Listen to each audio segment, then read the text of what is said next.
Hi guys, good evening. So time check muna tayo. Um, Today is December 26, 9:42 p.m. So guys, belated Merry Christmas everyone, lahat ng Pinoy globally, all over the world, and advance Happy New Year. So guys, share ko lang sa inyo kung paano mag-mine ng cryptocurrency na gamit lang yung personal laptop. So ito is ID na, Proof of Person Blockchain. So, to know more ID na, guys, punta lang kayo dito sa website na idna.io. So, makita nyo dyan kung paano mag-work yung ID na. So, hindi ko na explain to sa inyo kasi encourage ko na kayo mismo yung magbasa. So, pakita lang sa inyo kung paano mag-mine using personal laptop. So, punta na lang kayo dito tapos click nyo sa download. Um, Pwede siya sa macOS, Windows, and Linux. So, download natin yan sa Windows. So, habang inaantay natin guys, share ko lang sa inyo kasi running na siya sa aking laptop ngayon. Ganito yung software niya. So, merong wallet, flips, contacts, voting, sa settings. Makita nyo guys, enable and disable lang siya, on and off lang yung sa mining, i-click nyo lang siya dyan, pero hindi ko kasi sa ngayon i-off sa kayo on dahil guys, meron siyang makita nyo dito, merong transaction fee bawat mining, so ayokong i-off siya and magbabayad ulit ng mine fee, I mean. So guys, ito currently meron akong 66 IDNA. So, bago niyo siya magamit guys, kailangan niyo ng invitation code from other user. Tapos si user naman, hanggang 3 lang yung pwede niyang i-invite. So, limited lang din siya. Tapos meron tayo ditong flips, yung mga activity to as ma-prove kayo na human talaga yung nagwo-work nito. Tapos may mga voting din na tinatawag, tulad dito, sample natin. Although hindi tayo pwede kasi kulang tayo ng balance, kailangan ng 100 DNA. So yan, may pipili ka lang, black and red. Tapos sa settings, ayun, kung gusto nyong i-import, export yung private key, punta lang kayo dito. Normally ginagamit to pagka gusto mong gumamit ng ibang laptop or doon mo i-run yung software. Pero syempre kasi mas marami kang laptop, mas marami kang nodes. So, yun, each nodes pwede kang makapag-mine. Guys, bali meron din pala tayong dito nga schedule validation. Hindi siya agad-agad na activate. So, yun sa akin, inantay ko pa siya few few days kasi nag-request ako ng activation. So, 11 days bago ako nakapag-activate o nakapag-start ng mine. Kailangan mo din mag-participate dito. So, dapat, kunyari dito, January 3, dapat online ka nito. Saka yung status ng software mo synchronize.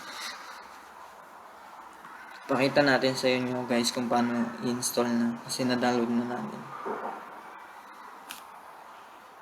Okay, so click mo lang more info. Tapos run. Oops, running na kasi yung ano. So click lang natin para i-close ulit tapos install.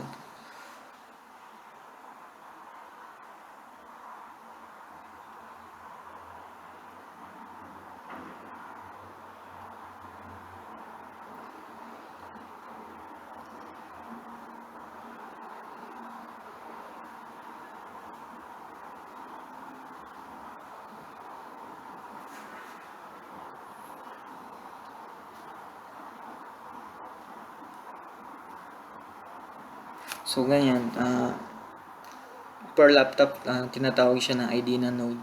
Dahil sa akin, isang laptop. So, yan. Isang node siya. So, ngayon, synchronizing yung status niya. Sa mga first time, inaabot siya ng more than 1 hour. Pero sa akin, since running na siya, then ano lang natin, restart. Less than 1 minute lang to dapat.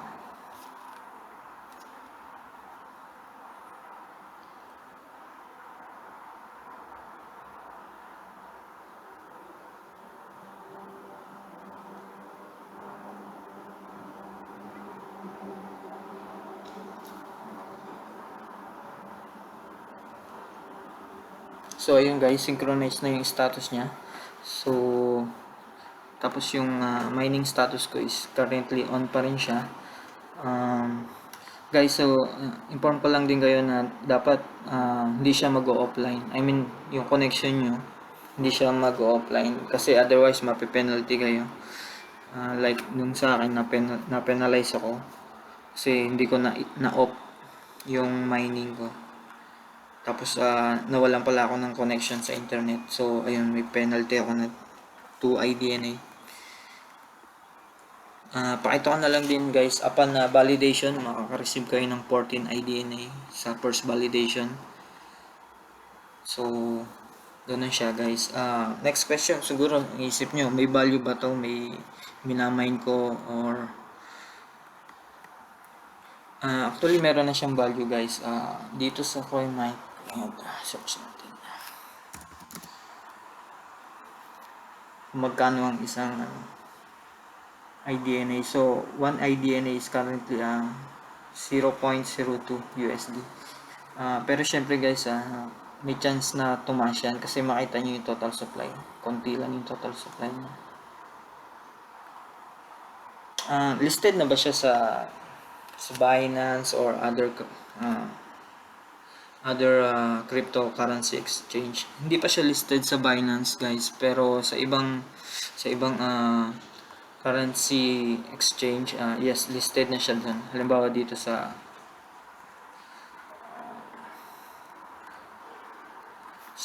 Qtrade, listed na siya dito sa Qtrade. Ito, IDNA, ito siya. So try natin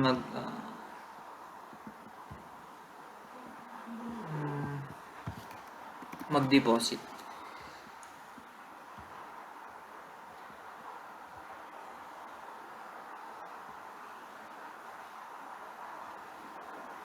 So ito, punta lang kayo dito sa balance, tapos yung hanapin nyo yung IDNA, tapos click nyo yung deposit. So ito yung wallet address.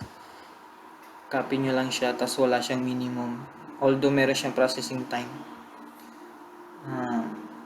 Punta kayo sa software nyo, for testing purposes guys, nagta-transfer tayo. Like kunyari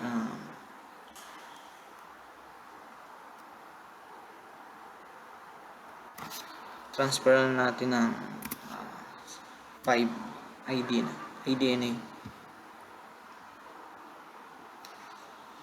So ayun guys,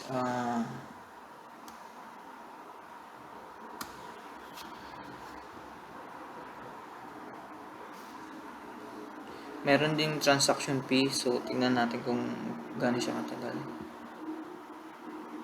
Send to main.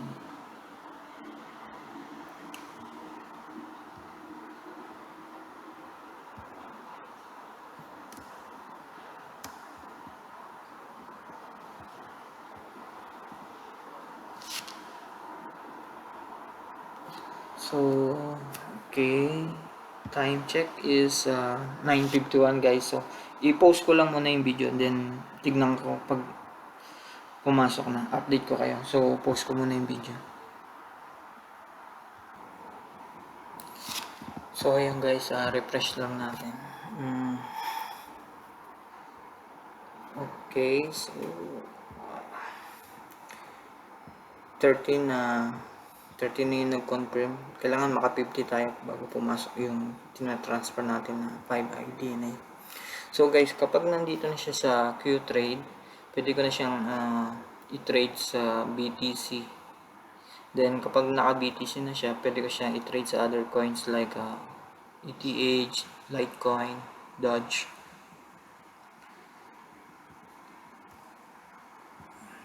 Ulit natin.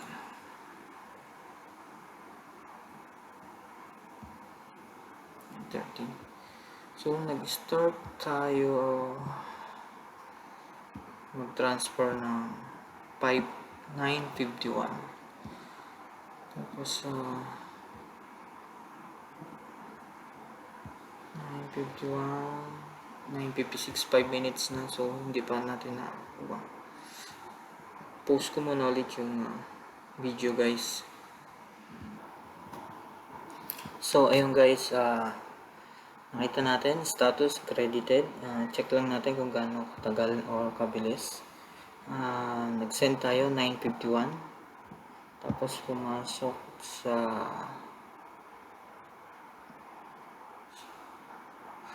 siya 10:09. So, less than 20 minutes. So, yun. 50 out of 50 confirmation na receive natin. So, nandito na siya, available balance. So, guys, ganun lang siya. Libre lang siya, iraran mo lang siya sa laptop mo. That's it. So, thank you for watching my video. So, yeah. Thank you guys. Bye-bye.